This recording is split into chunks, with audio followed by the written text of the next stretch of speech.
Hi అండి అందరికీ. ఇప్పుడు మనం మిల్ మేకర్స్ బిర్యానీ ఎలా తయారు చేసుకోవాలో చూద్దాము. ముందుగా 2 స్పూన్ల ఆయిల్ వేసుకుని తర్వాత మసాలా దినుసులు వేసుకుని అవి వేగిన తర్వాత ఉల్లిపాయ, పచ్చిమిరపకాయలు, టమాటాలు వేసుకుని అవి మగ్గిన తర్వాత అవి మగ్గనివ్వాలండి. మగ్గిన తర్వాత 2 స్పూన్ల అల్లం చిన్నులపాయలు, ఎండు కొబ్బరి పేస్ట్ వేసుకుందాము. ఆ పచ్చివాసన పోయేంతసేపు వేపుకుందాము. వేగిన తర్వాత బిర్యానీ పౌడర్ 1 స్పూన్ కారము, 2 స్పూన్లు పెరుగు వేసుకున్నానండి. వేసుకున్న తర్వాత 2 నిమిషాల పాటు బాగా మగ్గనివ్వాలి.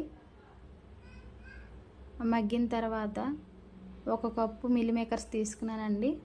అవి కూడా 1 నిమిషం పాటు మగ్గనివ్వాలి. మగ్గిన తర్వాత కొత్తిమీర, పుదీనాకు వేసుకుందాము. వేసుకుని 1 నిమిషం పాటు వేపుకుందాము. వేపుకున్న తర్వాత నేను 3 గ్లాసుల బియ్యం తీసుకున్నానండి. 3 గ్లాసుల బియ్యానికి 6 గ్లాసుల వాటర్ పోసుకున్నాను.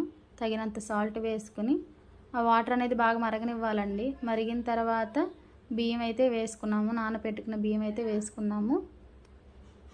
వేసుకున్న తర్వాత వాటర్ అంతా మగ్గిపోయిందండి. మగ్గిపోయిన తర్వాత వేడి మిల్ మేకర్స్ బిర్యానీ అయితే రెడీ అయింది. ఎలాగుందో మీ ఇంట్లో కూడా ట్రై చేసి నాకు కామెంట్ అయితే చేయండి.